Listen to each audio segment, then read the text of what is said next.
ตะเกียงเจ้าพายุครับตากวางนะครับไฮด้า 214N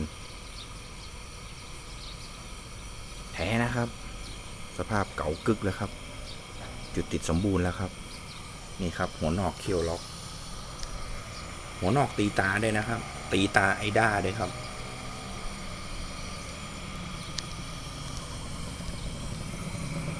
จุดติดสมบูรณ์แล้วครับลูกไฟกลมแสงนิ่งลมเดินเสมอครับถ่ายคลิปแจ้งแบ่งปันนะครับขอบคุณครับที่ติดตามคลิปจนจบ